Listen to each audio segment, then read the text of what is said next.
tertulia, pero antes recordemos, Telefónica.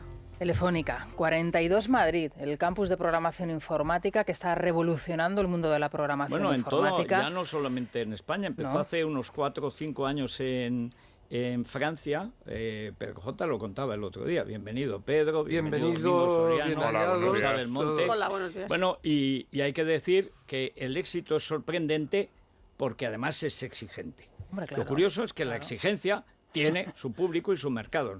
40.000 ya han intentado. Bueno, es que la exigencia y la excelencia debería ser el objetivo, es ¿no? lo mismo, O la es lo meta. contrario que la Universidad Pompeu Fabra. Bueno, y no la Pompeu Fabra, las hay todavía peores. Pero lo fundamental, primero se tienen que examinar 2 horas y media de matemáticas online para ver cómo están.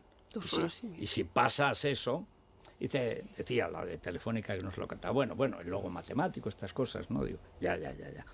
Y ya si pasas a la piscina.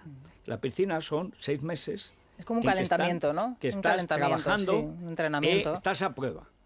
Y según cómo funcionas, y ahí trabajas ya con la gente que ha pasado esa primera prueba, entonces ya pasas realmente a entrar en el campus. Sales de la piscina, te secas y empiezas a trabajar. Y entre 2 y 3 años y medio hay 21 te dan niveles. una capacitación que antes de estar a mitad de carrera ya te han buscado 3 empleadores. O sea, porque ya se sabe que tienes muy buen nivel. Pero y bueno, funciona. es la exigencia, la excelencia, pero no asustemos tampoco a la gente. Tampoco hace falta ninguna titulación para... La mitad, y es lo que más pasar ha por todo sorprendido en esto. Telefónica, la mitad no tiene ningún título universitario de ciencias.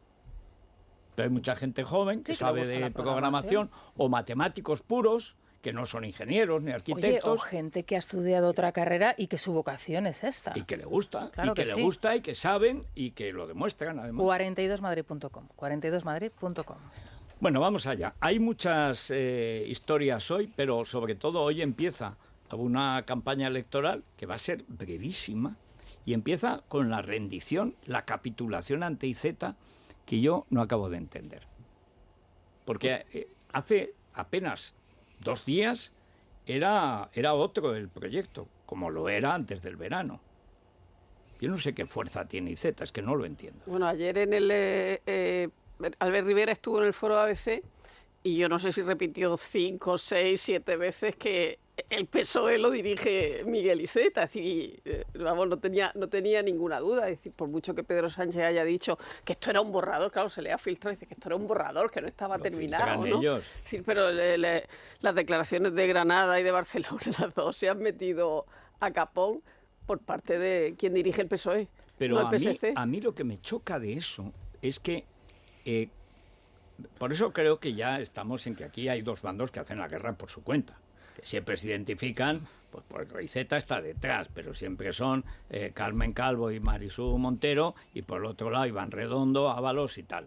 Y el presidente pues ahí oscila y según parece, porque esa filtración diciendo no cedemos ante el nacionalismo era evidentemente una toma de posición de lo decimos y así no habrá marcha atrás.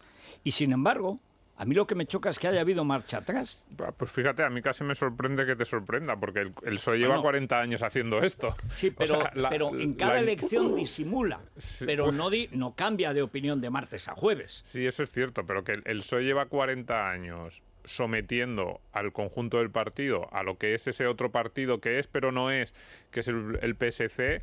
Y yo creo que es uno de los grandes dramas de la política española. Para mí el central. Aquel momento en el que se pudo plantear que el PSOE tuviera una federación en Cataluña, como tenía. Es que la tenía, la Federación Catalana del PSOE que dirigía José María Triginer. Yo lo conocí. Y no ceder y decir, no, hacemos un partido independiente que manda aquí, manda allí, al que no le puedes decir nada allí, pero sí que te condiciona aquí, como vamos, lo que ha ocurrido en estos 2 días, es de los episodios más graves o más importantes en esa relación completamente asimétrica de uno puede hacer, porque cuando, o sea, respecto a lo que haga el PSC no se le puede decir nada, a mí siempre me ha extrañado, incluso desde un punto de vista de un socialista, un partido que no permite que tú interfieras, porque además se ponen muy estupendos. No, nosotros somos un partido independiente, nosotros no aceptamos órdenes de Madrid, y sin embargo luego te condiciona constantemente en Madrid, incluso en una cosa como esta, que en unas elecciones, en estas circunstancias, después de lo que ha pasado en Cataluña, es evidente que te va a hacer mucho daño al electorado, pues incluso así, o sea, para ver la fuerza que llega a tener el PSC, es que 2 días antes de que empiece la campaña te puedan meter esto. Bueno, pero hay, tú que eres encuestófilo, Pedro, o sea, hay una cosa que para mí sigue siendo el misterio de esta campaña electoral. Antes del verano, era verdad que estaban entre 145 y 150 escaños el Partido Socialista, que los rondaba, que había esa posibilidad. Y sin embargo, de pronto, y la apuesta, que puede ser inmoral, poco ética, lo que se quiera, pero es una apuesta lógica, racional, que entiendes, y dice, bueno, yo voy ahora a gobernar en solitario, para lo cual necesito una aquiescencia de la derecha y voy a defender España como el primero. Ahora España, eslogan electoral. Se dan la vuelta en el mes de agosto, es cuando se dan la vuelta las encuestas. Y estamos, en lugar de cerca de los 150, braceando en los 120, sin saber qué puede pasar según el debate, en una semana en la que además se prohíben las encuestas, que me parece un atropello monumental. Justamente este año necesitamos, hasta el último día, saber cómo están las encuestas en tu colegio electoral, porque donde se juegan, por ejemplo, en Teruel hay 3 escaños. Se presenta Teruel existe y se supone que se lleva uno, y el PP se lleva otro. Pero el tercero puede llevárselo Ciudadanos. Si votas a Ciudadanos y como al PP le va a sobrar, puedes votar a Ciudadanos, porque si no solo lleva el PSOE, que puede perder su escaño por Teruel. Hombre, saber cómo están las encuestas te ayuda mucho a la hora de votar. Es más, es tu derecho, pues te lo prohíben. Pero las dos cosas, Pedro. Primero, ¿qué crees tú que ha pasado este agosto? Porque además ha sido ese mes en el que han cambiado. Y luego, ¿por qué ha cambiado en la dirección contraria cuando yo creo que la buena era la primera? Bueno, anoche tuvimos en la entrega de los premios de los Leones del Español, que era el 4º aniversario del periódico, cientos y cientos de personas abarrotaron el gran auditorio del Comité Olímpico y estaba en pleno lo que tú has aludido como uno de los 2 sectores del Partido Socialista. Estaba uno de los 2 y estaba los que has tú aludido, bueno, Iván Redondo, Margarita, sí. Ábalos, Marlaska, Duque, Bolaños, Miguel Ángel Oliver. Estaba la plana mayor de Ciudadanos, Albert, Girauta, Villacís, Miguel Gutiérrez, Marcos de Quinto, en fin, Páramo, todos. Y también Casado, Teodoro García Egea, Tejerina, González Terol, Ana Pastor, es decir, los 3 grandes partidos que se habían manifestado juntos en Barcelona. Y el asunto de conversación con todos ellos, los asuntos de conversación, fueron los 2 que acaban de salir aquí en la tertulia. Por un lado, el equívoco sobre cuál es el modelo de Estado que defiende el Partido Socialista, y pues Albert y Pablo pues efectivamente comentaban las mismas cosas que habéis dicho, y ellos pues se aferraban a la idea de que una cosa es el programa máximo, en el que en su definición históricamente, y eso es verdad, el PSOE siempre ha sido federalista. No, se ha definido como federal, que es una cosa distinta. Bien. Como era distinto lo de Pi Margall. Bueno, federal es que como, nunca ha significado nada. Vamos a ver, como tú sabes, en España ha habido incluso 4 tipos de federalismo. Y uno de los que estuvo más en boga en el momento álgido de la Primera República era el federalismo del género sintalagmático. Sí, sí, que, ¿no era sinalagmático? Sinalagmático. Sí, eso es. Me he metido una T de Rondón. Sinalagmático. Sí. Que es que nadie supo, ni siquiera Pi Margall, supo explicarlo. Sinalagmático. O sea, sí, era la cuadratura del círculo triangular, o sea... Bueno, lo que en definitiva pues quería decir que había un pacto entre las partes que servía de origen. Todo era voluntario y era muy guay. Y entonces, en relación con... Yo sinceramente creo que son, sí, concesiones formales, pero nadie duda de cuáles, de que Pedro Sánchez no va a traspasar de ninguna manera los límites de la Constitución. Yo lo dudo. Hay quien duda. Bueno, bien, yo no dudo, porque hay ya una trayectoria. O sea, si él hubiera tenido muy fácil mantenerse después de la moción de censura, si hubiera hecho concesiones a los separatistas en los presupuestos. Y pero precisamente si fue a negociarlos de su parte a la cárcel nada menos que Pablo Iglesias. Bien, bueno, no sería de su parte cuando luego ni hubo acuerdo en eso, ni hubo tampoco gobierno con Podemos. Y o sea, que fue por su cuenta Pablo Iglesias, sin saber el presidente del gobierno que iba a negociar. Pues yo estoy absolutamente convencido. Pablo Iglesias lleva haciendo cosas por su cuenta desde que era muy pequeñito. Y luego, pues es evidente que una de las razones por las que no hubo pacto con Podemos es por la posición antitética que en relación a Cataluña mantienen los dos partidos y en relación a la cuestión nacional. Y luego el otro asunto, que es lo de las encuestas, pues es verdad que el CIS de Tezanos ha sido como una especie de ducha escocesa cuando estaba la percepción de que se estaban estrechando los márgenes y que había, la verdad es que yo a pocas personas he visto tan determinadas, con tanta conciencia de tener una oportunidad histórica de darle la vuelta a la situación española, como ayer a Pablo Casado. Tuvimos una larga conversación con Ignacio Sánchez Galán, que también tienen mucha afinidad y era uno de los premiados, y con Pablo, y él nos estuvo explicando que incluso con 3 puntos menos podría el PP tener un escaño más que el PSOE. Y evidentemente todo cambia si eso sucede. Pero es que la encuesta del escocesa de Tezanos es antes de lo de Cataluña, de que ardiera Barcelona y de lo del traslado de Franco. Por lo tanto, alguien puede decir que ha sido una manipulación descarada o que la encuesta está desfasada. Yo creo que las dos cosas. A mí me parece, y eso lo tenía claro ayer, pues los dirigentes de Ciudadanos y de el PP a los que me he referido, Tezanos intenta otra vez la operación de la profecía autocumplida. Pero y eso es lo que hace al miedo, y eso es lo que hace lo contrario de lo que habían hecho en la campaña anterior. Pero ahora es que lo que tú decías, Federico, de que en todos los países hay mucho voto útil, todo el mundo vota, eso está estudiadísimo, en función del sistema electoral. Por eso muchas veces los cambios en los sistemas electorales que pensamos que van a salir de una manera, luego no salen porque el elector también sabe que ha cambiado y empieza a pensar cuál es de todos los votos lo que le favorece. Pero en España aún más, y en muchas provincias aún más. Entonces lo que está haciendo Tezanos es decirle a la gente, cuando tú te sitúes en la papeleta, que sepas que si eres de centro izquierda, el único, vamos, si es que lo dijo él, el único voto que te resulta rentable es el del PSOE. Lo que pasa es que esto, que hemos dado una cierta, como que lo hemos aceptado en el último año, que Tezanos está haciendo esto, a mí que lo haga desde un organismo público, con dinero público, es que está en el... Y con encuestas de anteayer. Sí, y encima con encuestas de anteayer. Más caducadas que el yogur de pero 2002, posiblemente también eso estaba calculado. Es decir, que también... Ahí entra la manipulación. Claro, el mero calendario ya es un elemento de intervención y de... Oye, Rosa, ¿y tú cómo ves esa cuestión, el enigma de que yo al final le he reducido a 2 elementos básicos?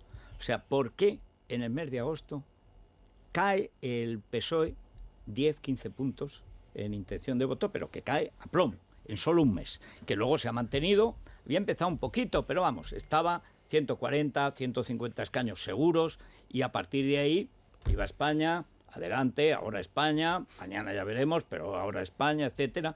Y yo creo que puede ser la percepción, que en agosto se habla mucho de la crisis económica, porque en agosto se producen 2 cosas que en Libertad Digital ahí domingo han estado desentrañando. Y es que el gasto de las familias corrientes, lo que se llama el consumo, desaparece. se queda en el 0,1%. Es Y decir, aumenta el ahorro. y el ahorro que se multiplica hasta el 8%. Es el ahorro del miedo. Claro, y el gasto la desaparición del gasto es el miedo. Y yo creo que hay, como agosto es el mes en que hablan las familias y empieza la gente a contar, uy, pues lo mío, pues yo a mi cuñado nada, pues yo el este. Es decir, es lo único que se me ocurre Es que yo porque no ha sé sido si un la- cambio tan claro, tan rotundo. Claro, pero yo tampoco tengo muy claro que esa percepción fuera real, la de los 200 votos. No digo, Es es lo, decir, a mí- lo de los escaños Ya, anteriores. las Digo, era la encuestas. tendencia general, es que había una coincidencia casi total. Luego llega Tezanos y con sus 118.000 encuestas te hace lo que quiera. Pero en Andalucía le dio al PSOE una mayoría absolutérrima y se pegó una Sí, torta. pero por eso que ya monumental. sabemos lo que son las encuestas y sobre todo las percepciones. Es decir, ahora mismo el PP está en la percepción de que si no conseguimos 100 escaños va a parecer un fracaso. Es decir, Lo que es cual lo es mismo. un error. Claro, y es un error, que es lo mismo que le pasó a Vox es decir, la gran expectativa de Vox en las elecciones generales.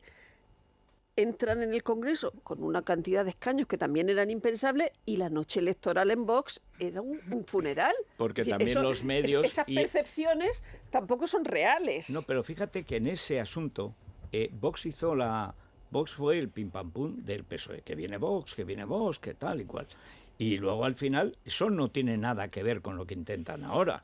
Ahora vamos a ganar tranquilamente unidos al ganador. Entonces podemos perderlo todo. Llegan los nazis, llega el fascismo, llega Mussolini, etcétera. Y entonces eso movilizó un voto de izquierdas. Recuérdese la alerta antifascista Sí, del de camarada Pablo Iglesias, en en Andalucía. Andalucía, que hay que echarle. Yo- Pero fíjate que eso es lo contrario de lo que está intentando ahora la cosa esa del bandwagon que dicen, que intenta Iván Redondo, que es Hombre, lo que- apostar a ganador. Aquello era apostar por el miedo. Y esto es apostar por la Bueno, tranquilidad. y cuantos más votos tenga Vox, peor le va al PP, evidentemente. Es decir, aunque pensemos en posteriores alianzas, Sí. de cualquier manera eso Pero hay perjudica al solo una PP. cosa. Para mí, la clave de estas elecciones va a estar en que voten los abstencionistas de Ciudadanos. Ayer se hablaba Es decir, de eso y no solo los de Ciudadanos. O sea, en estos momentos hay dos partidos cuyo electorado está archimovilizado. Los de Vox y los del PP. Y los otros que tienen entre un 9 y un 6% de indecisión respecto a su voto o de sea, abril. ninguno. Muy poco. Pero ayer O sea, Rivera hablaba del y- 35% de no, indecisos. Vamos a ver, el Sí. problema es que el 29% de los que votaron en abril a Ciudadanos están indecisos. El 25% de los que votaron a Podemos están indecisos y casi el 23% de los que votaron al PSOE. Es decir, en lo que hagan esa bolsa enorme de votantes de centro y de izquierda, yo veo a Ciudadanos de menos a más. Es decir, Es que como a siempre... menos no puede ir. Bien, claro. Sí. pero Según como, las encuestas. pero como No, siempre... pero él está mejor. Como Sí, siempre, sí, sí. Él o sea, está mejor. ayer cuando llegaron 7 dirigentes de Ciudadanos encabezados por Albert, daba una sensación de que ahí había un equipo compacto, dispuesto, y la semana pasada, cuando estuvimos aquí, yo le vi otra vez en plena forma Sí, a yo le Albert Rivera. pregunté por la- También. Yo lo que he visto es que ha ido mejorando. Sí, Ay, le pregunté decir, por la lo que encuesta ocurre- y dice, nosotros las tenemos mejores. Dice, claro, Y- que peores no las Es, podemos que tener. es imposible, pero ahí hay un punto importante y es o sea, dices los abstencionistas, que yo estoy de acuerdo.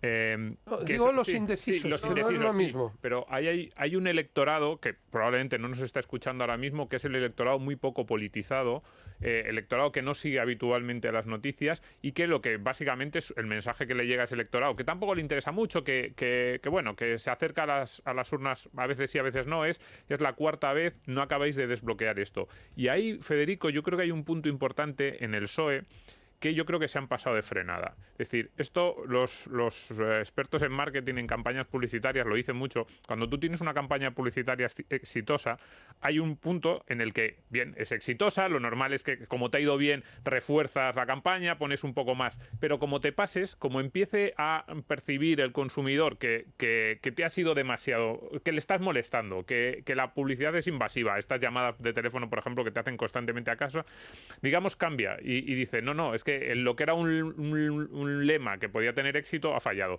Y yo creo que al PSOE le ha pasado lo mismo. Es decir, Pedro Sánchez, su primer paso en la negociación con Podemos, que fue decirle, no, pues yo no acepto tener dos gobiernos, bien, eso le fue bien. Pero llega un momento en el que se pasa, empieza a subir la apuesta y cuando Podemos le dice, bueno, pues estamos dispuestos, prácticamente al final Podemos le dijo, estamos dispuestos a todo con tal de que haya un gobierno. Y Pedro Sánchez dice, no, claro, eso el electorado de izquierda dice, te estás pasando Domingo, en tus apuestas. Es que nos hemos creído, al final, el éxito de Pablo Iglesias es que nos hemos creído que esto ha sido solo cosa del PSOE. Y encima le ha tocado la primera intervención y la última en el debate. Entonces, en la última, seguro, va a decir, si aquí estamos como estamos, y la derecha puede ganar, y viene el fin de los tiempos y tal y cual, es porque usted no ha querido formar gobierno, cuando al final el que dijo no fue él. Porque le parecía poco la vicepresidencia y 3 ministerios. Es decir que no, en ese momento es inexplicable. Sí, pero fíjate que es algo parecido a lo que le puede haber pasado con Franco. Es decir, la jugada de Franco puede que haya un electorado de izquierdas en el que en un momento dado, bueno, lo ve con cierta simpatía, bueno, sería discutible, pero puede decir, voy a tratar de arañar unos votos por aquí.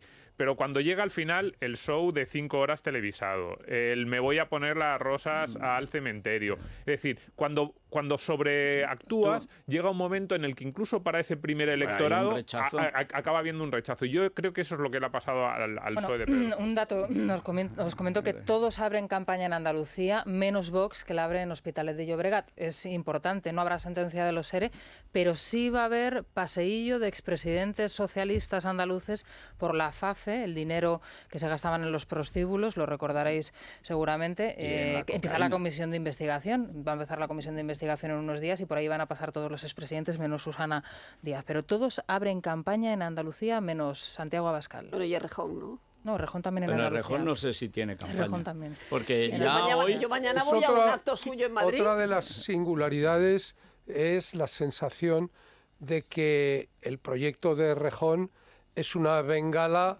de vida muy efímera y que ha alcanzado un nivel de vuelo muy bajo, ¿eh? Sí. Es decir, lo ensalzaron. Lo que pasa, pero joroba mucho. Claro, es decir, o sea, y al PSOE.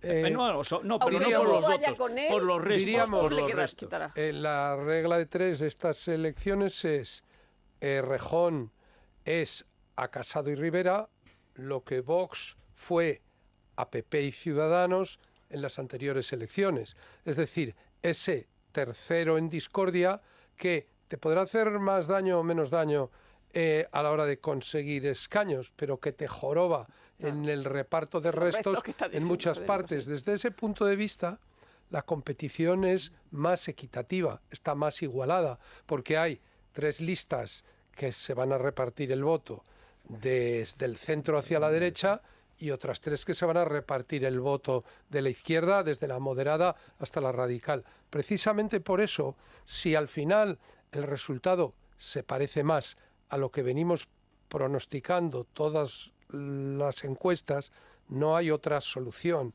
de estabilidad constitucional que la de el gran acuerdo, el gran pacto de Estado. Le llamo el gobierno J. Pero bueno, es la manera de porque la manía de Pedro de formar gobierno no la perderá nunca. Bueno, bien, no, yo no estoy tanto hablando de un gobierno de coalición, que también, y si es necesario, pero sobre todo estoy hablando del gran pacto de Estado, de los 3 partidos que aceptan integralmente la Constitución. El Partido Socialista no acepta integralmente la Constitución y Vox sí acepta integralmente la Constitución. Eso es una trampa del gobierno J intolerable. O sea, el PSC es un partido nacionalista. El PSC impone el federalismo. El PSC no respeta la Constitución. Y el Partido Socialista Obrero Español no respeta la Constitución, ni la nación, que sí defiende Vox. Vox. habréis visto Es que verdad, esta- un minuto, perdón. Rosa. No. Un minuto. Tú date cuenta que yo hablo rápido, corto. No, Ahora es que- él habla lento. No, largo. ¿sabes lo que pasa? Que hoy me ha costado tardísimo porque tenemos, bueno, fue una fiesta que Podemos duró recomendar oye, hasta a la Pedro, el madrugada. Colacel Colacel, y a los, hombre. Colacel, y a los, sí, sí, sí, y a sí. los premiados del Colacel. español, claro que Colacel, sí. Mira, porque te lo si vamos a no, recomendar, el porque cutis si se no- nota por para- dentro. Pero quiero- mira, pero quiero- Colacel, Luego, mira, luego, escucha. luego, además- rectificar Uy, después. esta música me Venga. encanta. Mira, se nota por dentro, se ve por fuera, ¿no? Colacel en para... Pero claro, Del claro. Rey León. También en el Corte Inglés. Mundo Natural. Es la mañana de Federico, con Federico Jiménez Los... Que es la mejor forma de proteger Bien. nuestro hogar y nuestro negocio, porque en Securitas Direct no cesan en desarrollar la última tecnología para su alarma. Además, muy importante, también cuentan con el mayor equipo humano de expertos. Ya sabe, protege lo que más importa con Securitas Direct. Llame al 900 130 900 900 130 900. Bueno, y en el Corte Inglés, Elia. Tecnología y además a muy buen precio, es un 20% de descuento en las mejores marcas de electrónica y electrodomésticos, televisores, ordenadores móviles, lavavajillas, aspiradoras, marcas como Samsung, LG, Sony, HP y además, bueno, la financiera del Corte Inglés te lo financia todo y te lo deja pues para que lo puedas pagar de manera muy sencilla hasta el 3 de noviembre y 20% de descuento, repetimos, en electrónica y electrodomésticos. Todo está en la web también, el O sea que hay que corteinglés.es. aprovechar este Sí, fin de semana sí, sí, para sí. arreglar todo eso. Efectivamente. Pues muy bien. Bueno, Pedro Sánchez está concediendo ya su, no sé, enésima entrevista en, Moncloa. Aquí no en la viene. Moncloa, por Aquí no cierto, viene, en aquí la no viene. en la Moncloa, e insiste en ese mensaje que lanzaba ayer en Viladecans de la templanza sinónimo de fortaleza, ¿no? Sí, cuanto Está menos en haga, eso. mejor. Esto me suena. Bueno, son las A frases Rajoy. hechas que Mariano Sánchez. hechas que se trabajan para las campañas electorales y que repiten hasta la saciedad los políticos. Pero ¿no? cuando la repites durante 3 meses, eso cala. Pero cuando cambias cada semana, eso no cala Como se ha igual. dado cuenta Irene Montero, fíjate. Oye, Qué perspicaz. es inteligentísima. Y es que a mí me asombra. O sea, primero la profundidad de su cultura y luego la chispa de su... Fíjate. Luego, con respecto a lo que decía Pedro J. del gran pacto de Estado, que es lo que hace falta, evidentemente, porque podemos llegar a las elecciones del 10 de noviembre y seguir igual. Y seguir igual hasta Hay mayo. una especie nueva ahora en la campaña electoral y es la de los desbloqueadores, es decir, los que utilizan esa palabra la primera. Hoy había una entrevista con Carolina Descansa, no me acuerdo dónde era, si era en La Razón, no era, y ella lo que dice que su partido va al desbloqueo. Y Albert Rivera también, es decir, él dice, Ahora. gobierno con Casado, no, claro, ahora, esa es la única variación, gobierno con Casado o desbloquear siempre desde la oposición con Pedro Sánchez, porque claro, Pedro Sánchez no va a entrar en lo que el más gracia gobierno. me hace es que, aunque las encuestas, que yo espero, además espero que le vayan mejor a Ciudadanos y que haya ese 500.000 de gente que duda eso, que vote a Ciudadanos, pero aún así, o Es sea, que- ¿cómo va a ofrecerle a Casado un gobierno con la mitad de escaños No, que pero es Vox? fascinante. Pero, o sea, Dice, yo le ofrezco un gobierno Casado, dice, bueno. Volviendo a la cuestión que ha quedado cuando hemos interrumpido para la publicidad y en relación con lo que dices, o sea, el pacto de Estado, que puede materializarse o bien en gobierno de gran coalición o simplemente en acuerdo de investidura, acompañado luego de acuerdo de presupuestos y frente común para la cuestión catalana, puede ser algo inexorable desde el punto de vista matemático. desde el punto de vista aritmético, porque el estado en el que dejaron las encuestas la situación hasta que irrumpió con la pretensión de generar la profecía de autocumplida Tezanos, suponía que ninguno de los dos, llamámosles bloques, se acercaba ni siquiera a la mayoría absoluta. Por lo tanto, había que construir algo desde la transversalidad. Claro, probablemente la diferencia es que yo, además de constatar que a lo mejor no queda otra, es que creo que sería formidable para España y creo que es nuestra gran asignatura pendiente el que haya un gran pacto entre partidos procedentes del centro-derecha y la izquierda moderada que, con todos los aspectos criticables que queráis, sigue representando el Partido Socialista. Y en relación a la cuestión que estábamos debatiendo, es que es un hecho que el Partido Socialista hoy por hoy está respaldando a la Constitución en todos sus apartados. Y bueno, Vox, no hay más que ver y cómo Vox, actúa en Cataluña para restablecer el orden constitucional. Pero vamos a ver, yo en relación a eso, yo he sido el primero en criticar episodios... A lo mejor ha sido el segundo. Bueno, bien, vez, o second to none, es decir, a la vez que tú. Es decir, en criticar aspectos tan repudiables como lo que fue la reunión de Pedralbes, como la rendición, bien, que nos tradujo el relator internacional. Afortunadamente, bueno, pero todo eso fueron fantasmas que estuvieron aleteando. Fueron pero decisiones de gobierno del PSOE. Nunca se llegaron a materializar. Porque no pudieron. Bueno, porque consideraron que no debían. No, Entonces, no, porque no pudieron. Bueno, eso no es así, porque si el PSOE hubiera mantenido esa idea apenas esbozada durante 10 minutos... Porque se el juicio del proceso y estuvieron a otra cosa, que es a sacarlos de la cárcel. Y entonces, una y otra vez, Vox, en cambio, sostiene que hay que eliminar el estado de las autonomías de la Constitución. Y el estado de las autonomías, pues es uno de los pilares en los que se asienta la España constitucional. Entonces, bueno, bien. Pero en realidad lo pide lo más para que le den lo menos, es decir, recuperar competencias. Se ha hartado de decir que él negociaría la reasunción de competencias, que por cierto, cuando el PP iba de renovador, es lo que pedía. Y a algunos del PSOE, los que iban del PSOE nacional, han pedido que hay que reasumir seguridad, sanidad y educación, en todo caso, y justicia. Creo que la situación de Cataluña es lo suficientemente crítica. Supongo que habréis comentado ayer la escalada de despropósitos que está ocurriendo en el ámbito de la universidad, que ya los decanos, los rectores están estimulando el que los estudiantes se lancen a la calle borroca, incluso parece como si ya solo les queda ofrecerles un diploma a los que se lo ofrecen. O mejorar nota a aquellos que más cócteles para molotov. Subir hay que quemar vía Layetanas. ¿Cuántos contenedores? Entonces, la situación de Cataluña es imposible afrontarla sin ese acuerdo de transversalidad. Pero un pacto de Estado, ¿para qué? Quiero decir, te lo estoy diciendo. No, pero es que la sensación que dan los partidos es que lo que quieren es un pacto de Estado precisamente para no actuar. Ya, o sea, en Cataluña es cierto, la situación económica tiene algunos retos y yo a todos los partidos, sobre todo a los desbloqueadores, me gusta el término, lo que están planteando es vamos a desbloquear para que todo siga bloqueado. Reformas pensiones ninguna. Un pacto de Estado, 1, para formar gobierno. 2, para que... Pero eso no es lo que están diciendo los que quieren el pacto de Estado. No, ese es el gobierno. Bueno, un pacto de Estado para formar gobierno. Ahora no. Ahora Rivera, para formar gobierno.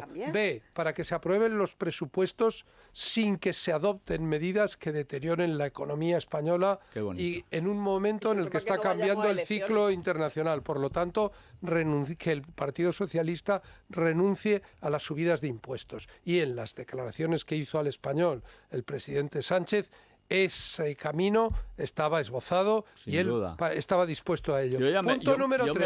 Punto número 3, afrontar Cataluña desde una posición de firmeza. Y si hay que aplicar el 155, se aplica el 155 lanzando a los separatistas el mensaje de la chati ogni speranza, como en el infierno del Dante. Los partidos constitucionales españoles, los partidos, y luego afrontar medidas, el gran pacto para la sanidad. España tiene un buen sistema de salud, pero no se va a deteriorar rápidamente si la ministra Carcedo insiste en fomentar la confrontación entre la sanidad pública y la sanidad privada. Los ciudadanos tienen derecho a tener una sanidad bien financiada, sin listas de esperas y con acceso a las innovaciones tecnológicas. Como no te presentes la temporada que viene a las elecciones, vamos a tener un todo lo que dices lo firmo, lo que no estudia ningún político. Pero vamos a ver, Domingo, ¿cómo se nota que no lo conoces? Hay un momento en que tú no tienes que contestar, sino dar paso a la publicidad. Es la mañana de Federico, con Federico Jiménez Losanto.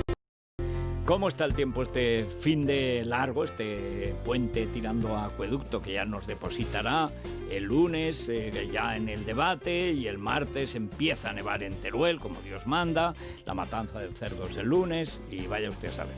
Bueno, pues va a ser bastante bueno hasta el domingo. Va a haber chubascos sueltos, incluso en Madrid, en el centro, pero no van a ser lluvias, sí, de manera que será bien, para estas fechas, final de octubre, bastante bueno, el Día de Todos los Santos, pues para visitar el cementerio, cumplir con esas normas de piedad y acudir a Don Juan Tenorio donde se haga, que era la forma popular de recordar. ¿En Murcia, en el Teatro Romeo? Pues sí, señor, por ejemplo. Un bonito teatro, además, precioso. Ahí conocí yo la Pantoja. Bien, temperaturas agradables. En Madrid máxima 21, en Málaga la máxima nacional 29 grados y la mínima, una mínima alta. Granada, Soria y Teruel 9 grados. Repsol te ha ofrecido la información del tiempo. Este invierno disfruta de todo el confort que necesitas en tu hogar con Repsol Bienergy E+10, el gasóleo calefacción que ahora te regala 30 euros de descuento en carburante. Haz tu pedido online en pidetugasolio.repsol.es, introduce el código OTOÑO30 y llévatelos. Y recuerda que con Repsol Bienergy E+10 ahorras hasta un 30% de energía y accedes a la mayor red de distribución de gasóleo. Haz tu pedido ahora. Consulta condiciones en Repsol.es.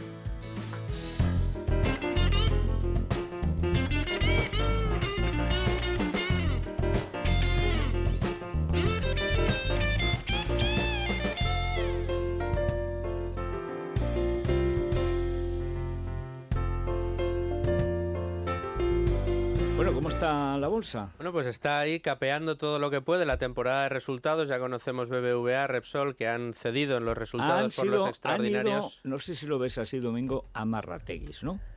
Han querido, viendo que viene la crisis, dice, no vamos a subir demasiado esto, ¿no? Sí, a ver, yo no he podido mirar exactamente el dato, pero sí que da la sensación de que ahora mismo está todas las empresas.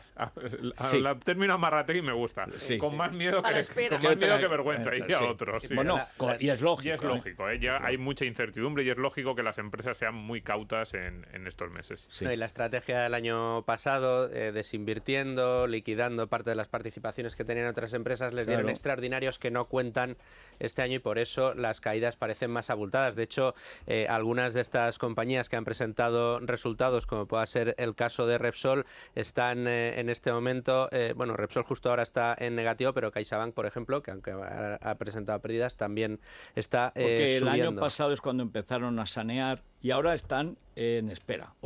Este año podían haber subido las previsiones, pero con el panorama general lo mejor es cautela. Sí, bueno, cautela también en el 35, que baja un 0,10% en este momento, 9.275 puntos para el selectivo español. Vamos a ver cómo sigue la sesión y mañana, que hay que recordar, abre, mañana abre la bolsa. Bueno, mira, no sé si estos podrían, actuar en la bolsa. Pues ya es lo que les quedaría, ¿no? Noticia de interés cultural de la ONCE, Federico. Hablamos del Mad Cool Festival, del que ya vamos conociendo los primeros nombres que están confirmados en cartel y que se podrán adquirir las entradas desde el 1 de diciembre. Taylor Swift, Pixies o Billie Eilish son algunos de los artistas que actuarán en el mes de julio en la capital. Además de decir que la próxima edición va a tener mayor duración y mayor incremento en el número de escenarios. Una novedad. Muy bien. Una pausa y ya está con nosotros Daniel Lacalle, Pues el secretario de hablamos Economía algo de economía, del Partido pero no Popular. para no hablar de política, sino para hablar de economía. Juanjo, Don Daniel Lacalle, me va a pagar usted ese móvil porque a Pedro Copotá no tengo autoridad para impedírselo, pero a usted como invitado, sí. Eso es. Muy Aquí buenos días. están prohibidos los móviles. Ah, sí, pues que se lo El lleve. único que no Sí, sigue pero la hay ley, porque él, como está todo el día informaciones que- con Sánchez, pues está No, ¿sabes lo que incumple pasa? la ley. Me acaba de llegar por varias vías y ¿Ves? personalidades ¿Ves? muy importantes un vídeo sobre los disturbios de Chile, Sí. sobre la manipulación de los disturbios de Chile, preguntándose estos interlocutores si no estará ocurriendo lo mismo en la manipulación de lo que está ocurriendo en Cataluña. Bueno, Claro. hay diferencia, y es que allí la Generalidad de Piñeira no está a favor, Claro. que es una Bueno, diferencia Muy importante. importante, total. Y además que lo que está pasando en Chile es lo mismo que el golpe de Estado en Bolivia, lo mismo que está pasando en Ecuador y que es lo que viene pasando desde que Cuba y Venezuela hacen lo que pueden. Claro. Y después van Colombia y finalmente Perú. Porque Sí. Argentina ya la tiene. De Argentina, sí.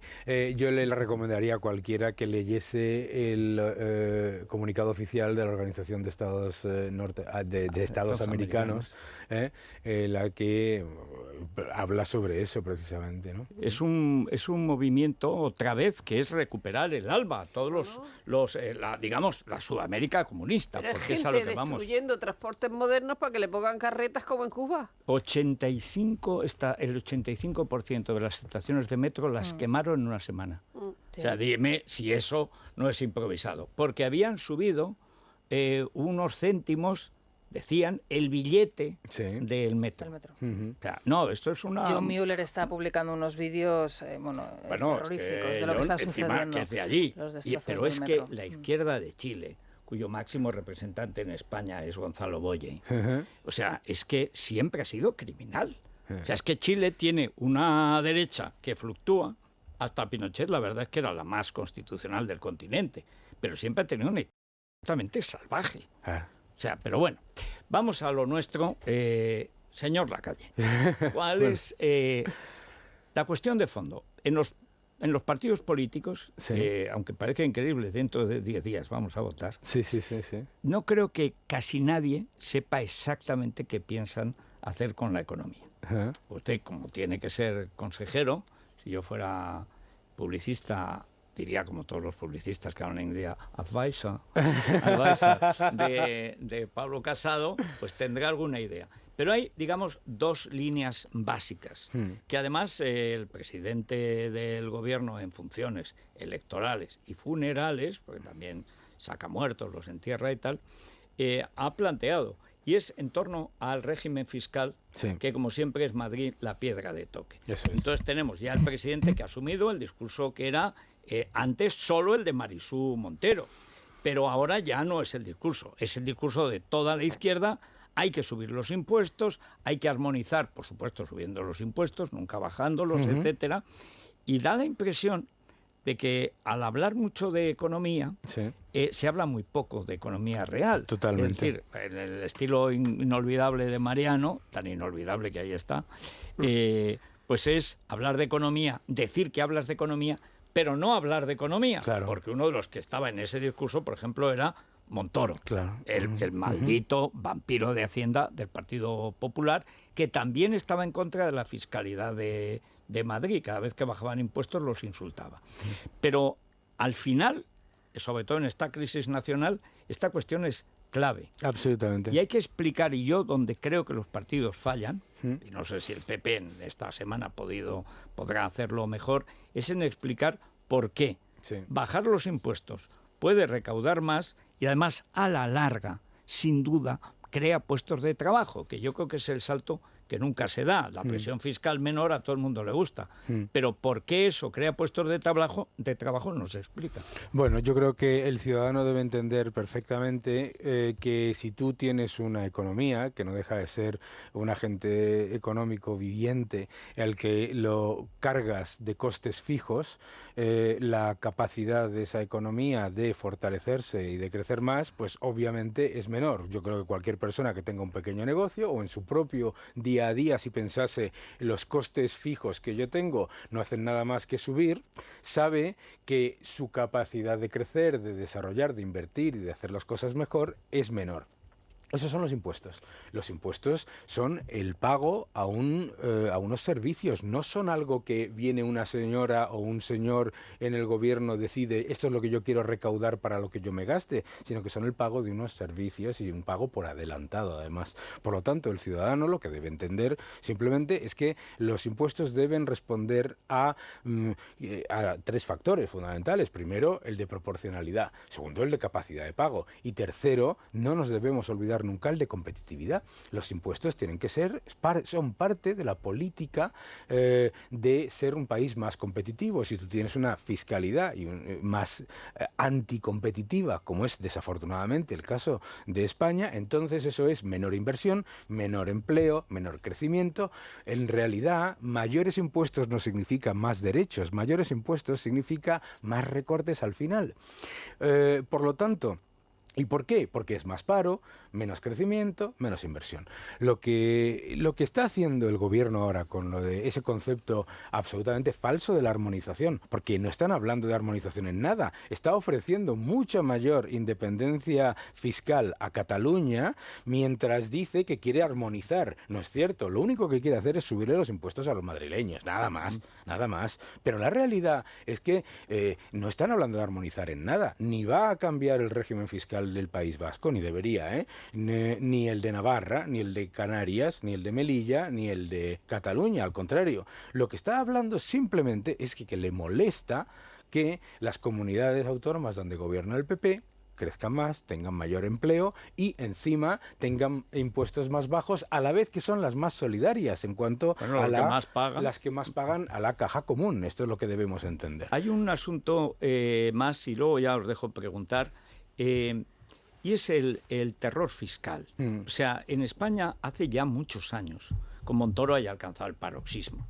Pero hace unas semanas supimos que Hacienda había mandado 1 millón de cartas, se dijo, aunque sea medio millón, ya me parece medio millón de delitos, anunciando a los particulares que tienen algún tipo de empresa que pueden entrar en su casa o en su empresa en cualquier momento y que les amenazan sin ninguna orden judicial. Es decir, hace muchos años que Hacienda está fuera del orden constitucional que implica que no puedes entrar en un edificio ni meterte en la vida de una persona sin la orden de un juez. Y esta idea de que Hacienda tiene una legalidad paralela que temen todos, porque a todos les puede caer un inspector implacable, que la gente no pelea con Hacienda. Bueno, ha sido noticia que Mara Torres, lo comentábamos ayer, le ha ganado un juicio a Hacienda. Pero nadie que recibe un premio literario, nadie que publica un libro se atreve, porque es que el inspector te quita las deducciones que te aceptaba el año pasado y te multa. Y o pagas, porque es que además, si no, el juicio cuando llega tal, y normalmente encima lo gana Hacienda, que es juez y parte. Pero esta idea de que la gente acepte como una cosa normal, que el Ministerio de Hacienda diga que va a entrar en la casa y en el trabajo de cualquiera, que lo haga como amenaza y sin tener en cuenta que eso va en contra absolutamente de todos los derechos básicos, yo creo que es que el régimen de terror fiscal que los partidos no combaten, yo se lo reprochaba aquí, anteayer, al propio Abascal. Digo, vamos a ver, vosotros que os atrevéis con todo, tenéis que atreveros contra el terror fiscal. Es decir, el acuerdo, por ejemplo, el último que ha hecho el INE con las 3 grandes compañías de teléfonos en España, que le permitirá acceder 8 días a las cuentas. Pero vamos a ver, o sea, yo contrato con Movistar, yo tengo Telefónica, pero podría tener Orange o podría tener Vodafone o lo que sea. Pero ¿cómo? Que yo contrato para que tú dejes que entren en mi móvil el Instituto Nacional de Estadística y sepa dónde estoy o lo que hago, porque luego dices que vas a proteger mis datos, cuando yo sé, por la experiencia que tenemos, que esos datos, por supuesto, los hacen paquetes y se los venden los ejecutivos que huyen de una compañía. ¿Por qué los partidos no insisten en proteger al ciudadano? Da la impresión de que el ciudadano como que le da vergüenza decir que debe proteger su dinero, que lo protege teóricamente la ley, pero en la práctica no. Yo creo que es muy importante que se entienda algo esencial. La utilización desde un punto de vista de amedrentamiento y desde un punto de vista de presunción de culpabilidad de la Hacienda o de cualquier institución pública, pero de Hacienda en particular, porque se genera más titulares, es increíblemente ineficiente a la hora precisamente de lo que se intenta buscar, que es recaudar o recaudar mejor o recaudar más. Lo que se busca es asustar. Bueno. O sea, yo es que no creo que quieran recaudar. Si quisieran recaudar, bajarían los impuestos. Ya, eso no. Es un terror que la gente, por el complejo ante el dinero que tiene, que es muy católico, por otro lado, pero hombre, es que están atropellando derechos básicos. Yo creo que sobre todo lo que debemos entender es que ¿por qué no aprendemos de los regímenes fiscales que funcionan? ¿No? Yo tuve la suerte de dar una charla en un congreso de inspectores de Hacienda, ¿no? Y fui con una carta de Hacienda, de la Hacienda británica, a un cliente, a una persona, en la que mostraba lo contrario, es decir, que estimado señor, no sé cuántos y tal y que cual, ¿cómo empezaba la carta? La carta empezaba por la solución. Y después de la carta decía, y aquí están todos los datos que nosotros tenemos. Uno de los grandes problemas y de la ineficacia en la lucha contra el fraude, entre otras cosas, es que Hacienda, en muchos casos, desde un punto de vista de una inspección, etcétera, le requiere al contribuyente datos que Hacienda ya tiene. Para ver si lo pilla. Entonces, que ya tiene. Entonces, una de las cosas que yo mostraba en aquella carta era la diferencia en cuanto a una carta que empieza por la solución, incluye todos los datos y terminaba la carta, y si usted desea ir al litigio, pues adelante. Sí, o hay un tal y dato cual, que no es verdad, pues claro. Bien, pero, es decir, en esa carta se reduce todo el proceso burocrático de meses y meses y meses y meses que genera además una percepción en muchos casos luego se generan estos titulares de la cantidad estimada, siempre estimada, de fraude, etcétera, son cantidades siempre estimadas y siempre cantidades muy grandes. Entonces se genera también la visión en el ciudadano de que a él o a ella le están poniendo unos impuestos muy altos porque hay alguien que no paga nada, ¿no? Sí. Pero en realidad... Los ricos, siempre son los ricos. Sí, los famosos ricos. Sí. Entonces, esos ricos que, por otro lado, tenemos uno de los países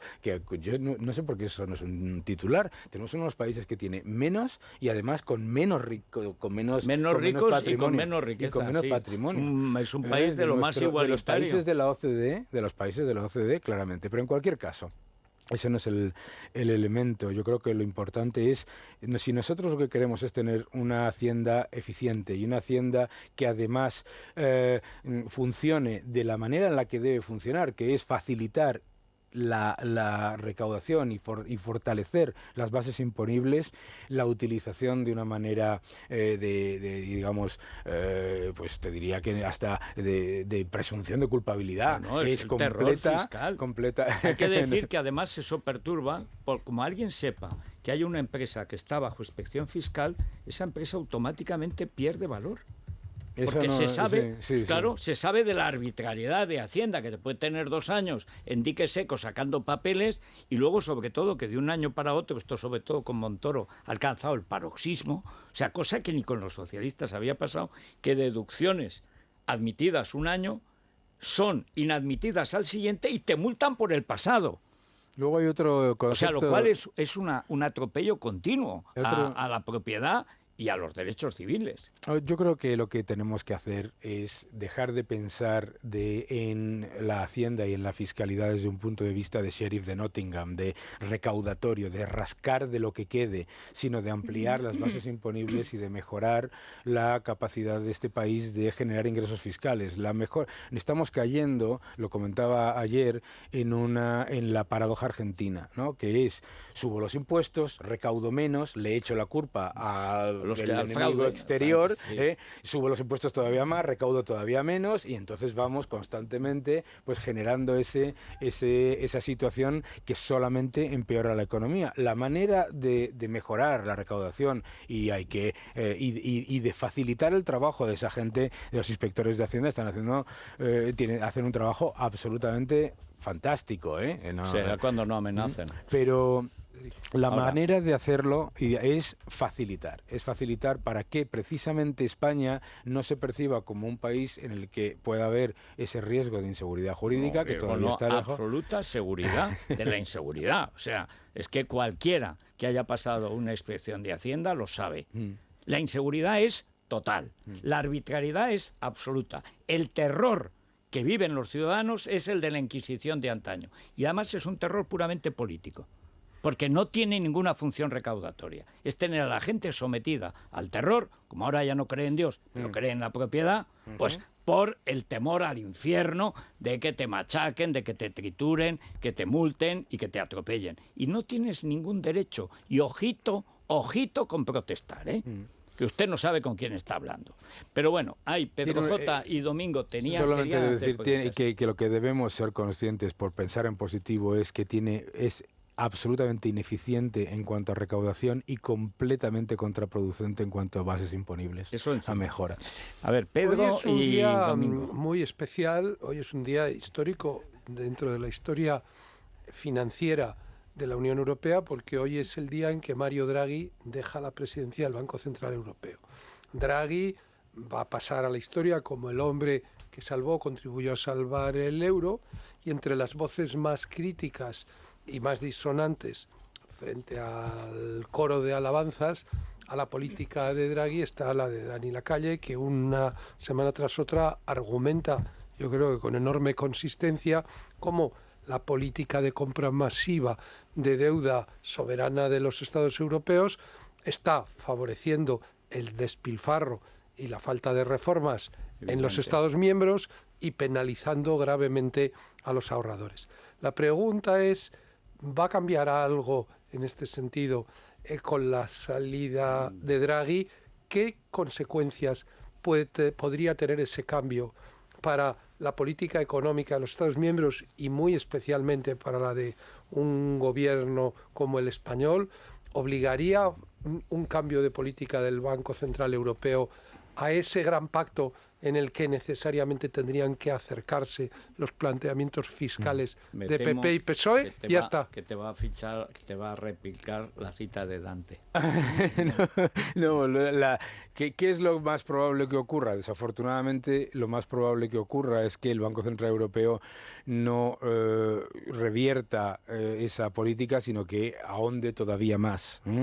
Y desafortunadamente, alrededor del Banco Central Europeo hay un número de economistas cercanos al poder que han escrito informes diciendo que los tipos de negativos no impactan negativamente a la economía y ni a la banca, que todo va fenomenal, etcétera, etcétera, y que son perfectamente replicables, y de hecho hay muchos informes adicionales que los han rebatido. Pero, ¿cuál es el problema? El problema fundamental es el siguiente. Todo el mundo que nos está escuchando entiende perfectamente que el exceso que se generó y que nos llevó a una crisis como la del año 2008 vino, entre otras cosas, incentivado desde una bajada brutal de los tipos de interés por parte de la Reserva Federal, Alan Greenspan, y después el Banco Central Europeo y el Banco Central de Japón, y un exceso de toma de riesgo, ¿de acuerdo? Lo entiende todo el mundo. Porque había muchísimo dinero para gastar en lo que se quiere y la gente arriesgó disparatadamente. Eso es. Eso lo entiende todo el mundo, ¿verdad? Bien, pues todos los que están defendiendo la gestión de Mario Draghi lo que están haciendo es defender exactamente lo mismo. Se ha hecho exactamente lo mismo, pero mucho más, ¿eh? O sea, pero mucho más adicionalmente. ¿Y dónde está el problema? El problema está aquí. Ayer estaba yo en un debate con Pedro Saura del Partido Socialista y se vanagloriaba de lo baja que está la prima de riesgo de España. Y entonces, claro, yo le decía, bueno, es que la prima de riesgo de todos los países europeos está a niveles artificialmente bajos por la recompra de acciones. Claro. Tan artificialmente bajos que hay un señor que se llama Salvini en Italia que se parsea por las televisiones poniéndose la medalla de que ha llevado la prima de riesgo, la ha reducido la prima de riesgo a menos de la mitad, poniendo a la Unión Europea contra las cuerdas, saltándose el presupuesto y saltándose todo. ¿Qué es el problema de una política que incentiva de tal manera el riesgo y que disfraza de tal manera el riesgo, que blanquea el populismo? Esto se lo he dicho yo, y además no solamente el nivel de desacuerdo que hay en el Banco Central Europeo es máximo histórico, ¿eh? Esto es importante entenderlo también, no es que lo diga Daniel Lacalle, lo dicen gobernadores de bancos centrales de toda Europa. El gran problema es ese. La política monetaria del Banco Central Europeo ha pasado de ser una política orientada a hacer lo que sea necesario para salvar el euro a hacer cualquier cosa para salvar a los gobiernos. Aunque sea innecesaria. Aunque sea innecesaria. Y es muy importante entender esto. Se repite una y otra vez que Mario Draghi salvó el euro. No. Lo que salvó al euro fue que se disparasen las primas de riesgo. Porque los que pusieron en la mente del mercado y de la gente que se iba a romper el euro eran políticos que decían que salirse del euro no tenía ningún impacto. Y cuando empezaron las primas de riesgo a subir a 500, a 600 puntos básicos, todos esos, empezando por Podemos, por la Liga Norde, por el Frente Nacional y todo eso, todos esos dijeron, un momento, por favor, Y desapareció en el argumentario del populismo lo de salirse del euro. Acuérdate que estaba en todos lados. Acuérdate que tenemos todavía una resolución en la Unión Europea firmada por el Frente Nacional, Podemos y los partidos radicales, Podemos incluido junto con el Frente Nacional, para la salida ordenada del euro. Eso está todavía ahí, nadie la ha parado. Todo eso no lo salvó Draghi, lo salvó el hecho de que cuando esos partidos radicales se dieron cuenta de que las primas de riesgo se iban a nivel argentino, dijeron, oye, un momento, que eso de imprimir dracmas e imprimir pesetas no es igual. A ver, rápidamente, porque hay muchas preguntas técnicas. La realidad, de los casi oyentes, podríamos decir que la realidad se impuso. Es como en Grecia, el corralito, el miedo guarda la viña, dice el refrán. Yo hay dos preguntas. Hablabais antes de impuestos. Yo creo que uno de los problemas en esa imagen que tú dibujabas, Federico, que yo creo que desgraciadamente pasa mucho, es el sistema fiscal español. Yo ya ni siquiera entro en si son altos o son bajos los impuestos. Es absolutamente desquiciante. Y la primera pregunta sería, ¿hay algún tipo de reforma planteada por el Partido Popular para simplificar ese sistema en la línea, por ejemplo, del comité de expertos que convocó Montoro, al que luego no hizo caso? El comité de expertos del hizo profesor, exactamente lo contrario de lo que le dijo el profesor comité. Lagares planteó una reforma bastante interesante y luego no hizo caso. Y luego la segunda cuestión, si hablamos de fiscalidad en España, de gasto público, el problema de las pensiones ahora mismo y lo que viene. El PP aprobó una reforma también en 2013 bastante interesante y luego, ahora mismo está parada y con la sensación de que nunca se va a plantear. ¿Hay alguna propuesta del Partido Popular en pensiones? Sí, vamos a ver. Primero, sobre impuestos. No solamente es verdad, es una cuestión de reducirlos, es una cuestión que es importante porque, como han mostrado informes recientes, la fiscalidad española no solamente es muy poco competitiva, sino que es de las menos competitivas tanto de la Unión Europea como de la OCDE. Esto no lo dicen los de Podemos, pero entre otras cosas es menos competitiva que la de muchos países nórdicos. Hay que simplificar y no solamente es una cuestión de reducir, sino también eliminar algunas deducciones innecesarias, simplificar tramos, etcétera. Todo eso se debe hacer y se debe hacer como parte de ese concepto de revolución fiscal que se ha movido en los medios, que no debería ser una revolución fiscal, que es lo que se hace en los países líderes. Sobre la fiscalidad, sobre las pensiones, tenemos que romper mitos sobre las pensiones. Primero, se está introduciendo el mito de que las pensiones en España están siendo devastadas. Bien, las pensiones en España han aumentado su poder adquisitivo y la razón por la que en España ahora mismo hay un déficit en la seguridad social no es por la parte de los ingresos, que están a nivel récord en la seguridad social, sino por el aumento muy superior del número de personas que reciben una pensión. Bien. Y los años que viven. Y los años que viven, maravilloso. La longevidad y el número de personas que se convierten en dependientes del sistema, eso es algo que se ataca desde un punto de vista económico serio y demográfico. Uno, hay que tener políticas de natalidad serias, pero las políticas de natalidad serias en sí mismas no solucionan el problema porque hay otras razones por las que las familias deciden no tener tantos hijos, mucho más culturales. Hay una razón por la que en Dinamarca tienen un número de hijos por familia pues muy bajo, a pesar de la enorme protección y de toda la cantidad de ayudas sociales y los salarios.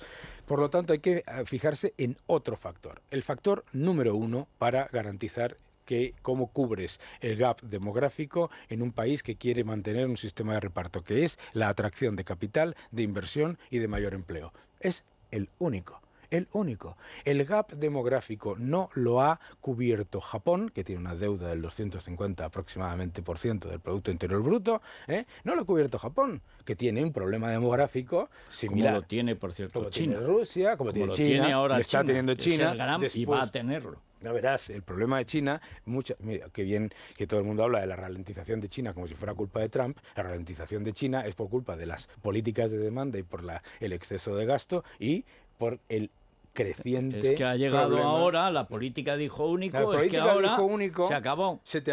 Te aparece en la economía después. Bien, entonces, desde el punto de vista de las pensiones, lo que hay que hacer es eso, es poner como pilar fundamental de la política de pensiones la atracción de inversión de capital y la atracción de empleo. Esa es la única manera. Aunque parezca que una cosa no tiene nada que ver con otra, eso es lo que nos intentan decir los que no tienen interés por el progreso, sino interés por el control.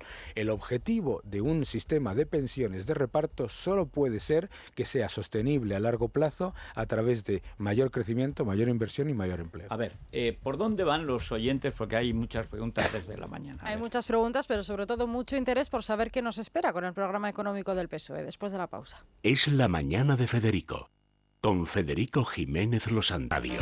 Tenemos que enjugar nuestro déficit horario. Pues O sea, vamos que vamos a ver. rapidísimo. Hay preguntas sobre las ayudas a la dependencia, el futuro de la industria del automóvil o el coste del debate electoral. Si para alegría de algunos y desgracia de todos siguiera gobernando el PSOE con el programa económico que tienen, ¿usted prevé recortes, por ejemplo, entre los funcionarios como lo hizo en su día Zapatero? Referente a la plusvalía municipal de la posible supresión o parte de ella, o reducción, si sigue en marcha. ¿Lleva usted en su programa alguna medida para aumentar las ayudas a personas mayores dependientes para que sus últimos años vivan lo más dignamente posible? Buenos días, señor Lacalle. Quisiera saber cuál es su opinión respecto al futuro inmediato de las fábricas de coches en España. El impuesto al diésel, la persecución al diésel. No estaría mal que hablaran con el señor Lacalle de economía, de la economía que se nos va cuando en un catering de un debate televisivo se gastan 11.000 euros. Va a ser largo el debate. Y yo creo que algunos lo quieren emborrachar. No, lo mejor es que no puedan preguntar los moderadores. Pero eso es lo más increíble. Bueno, pero porque es Vicente Vallés. Si fuera Y Ana Fortés le Blanco. dejarían, claro. Pues vamos a empezar por el final, ¿no? Sí. O sea, no deberíamos centrarnos en lo que cuesta el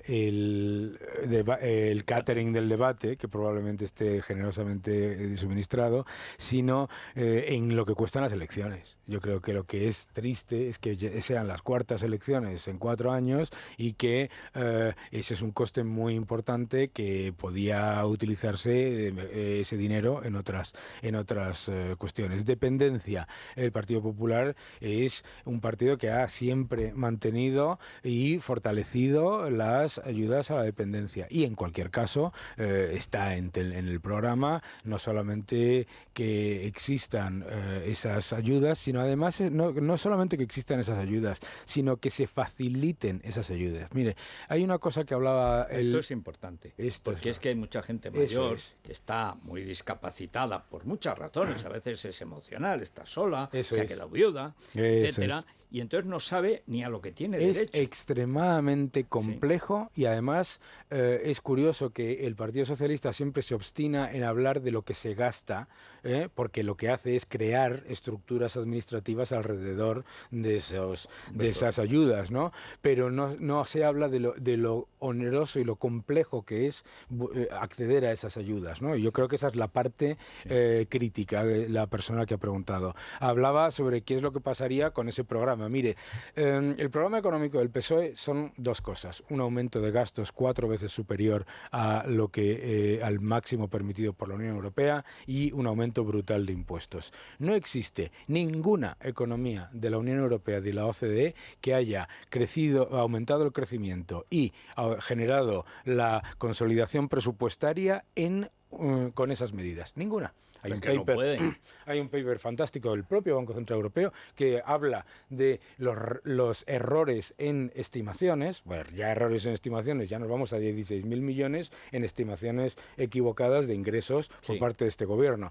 Entonces, ¿cuál es el problema? El problema es el Partido Socialista tiene un mensaje que es, si se bajan los impuestos, eso significa más recortes. No, lo que significa más recortes es destruir el crecimiento, destruir el empleo y ponerle escollos al crecimiento, que es lo que es este programa.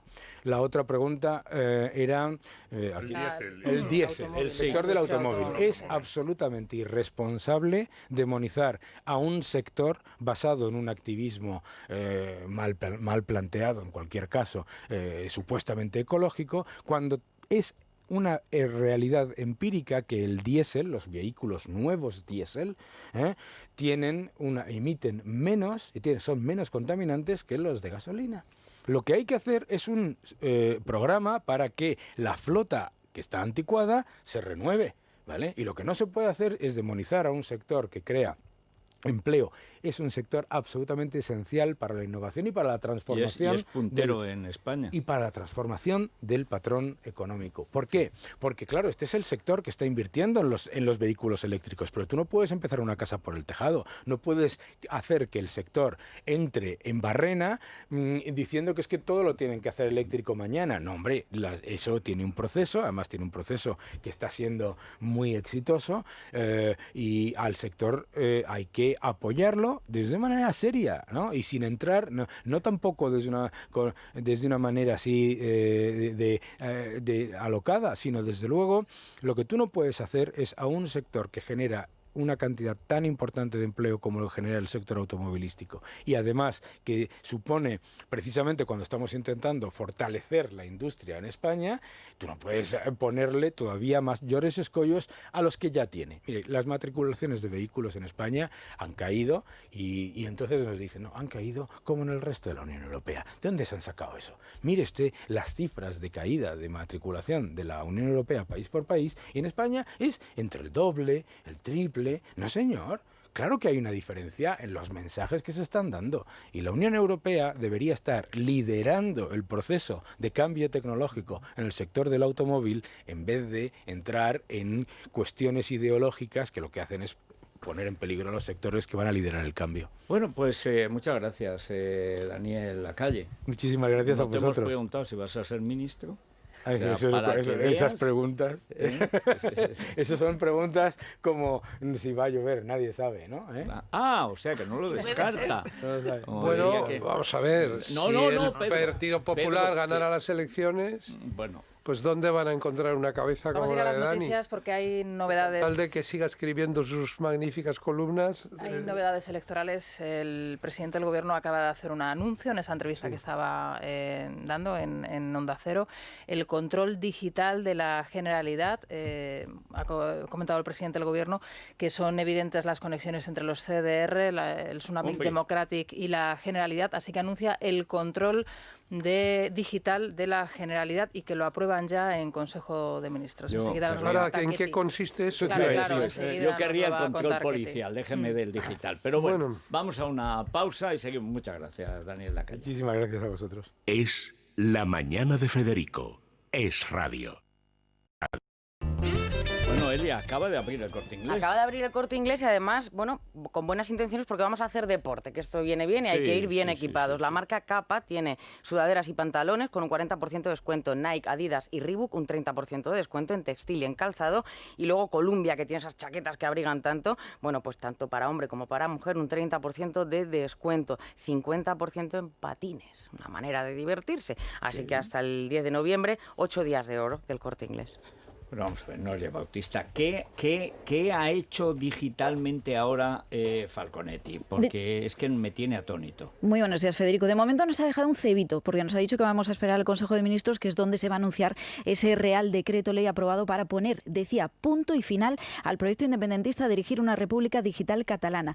Este Real Decreto Ley lo que va a hacer es obligar... Cuando lo explique Celaá, el caos puede ser total. Vamos a tener que esperar, ya sabes que eso hasta la una o así no tendremos las palabras de la ministra portavoz. Bueno, pues este Real Decreto Ley obliga a que todos los servidores de las administraciones públicas del Estado deban estar localizados en la Unión Europea y no en paraísos digitales. Pero nos lo explica mejor Ketty, que ha estado ya sondeando en fuentes de Moncloa para ver de qué va esta medida. Ketty Garat, muy buenos días. ¿Qué tal? Muy buenos días a todos. Bueno, pues lo que significa básicamente lo que nos dicen estas fuentes de Moncloa es que se trata de impedir, de bloquear y de castigar por ley a quienes utilicen, y esto sí es interesante, los censos electorales y los padrones municipales para la organización, por ejemplo, de un referéndum, que es lo que ocurrió el 1 de octubre de hace 2 años. Lo que nos explican estas fuentes de Moncloa es que con este nuevo Real Decreto no se va a poder hacer ese uso fraudulento y abusivo por parte de los datos de los catalanes e impedir que se vuelva a violentar la legalidad, que es lo que ha dicho Pedro Sánchez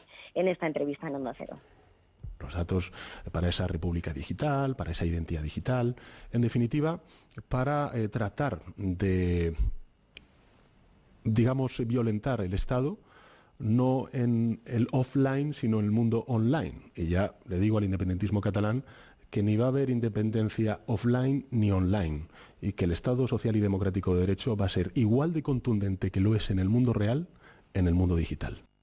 Bueno, un Real Decreto que actuaría sobre dos planos diferentes. De un lado sería este de impedir la utilización de los padrones y de los censos, y por otra parte lo que nos cuentan fuentes del Gobierno es que esto además también supone estrecharle el cerco a los miembros de la Generalitat de Cataluña, del Gobierno catalán, que están dando soporte técnico a los grupos violentos. El Gobierno está trabajando en el plano de la ciberseguridad, que es clave en todas las revueltas y en el uso de la violencia, y estrechan el cerco así sobre algunos miembros del Gobierno catalán. No es gratuito, por ejemplo, que esto se produzca apenas 2 días después de que el consejero de tecnología catalán, Jordi Puigneró, anunciara la creación de una agencia de ciberseguridad para Cataluña.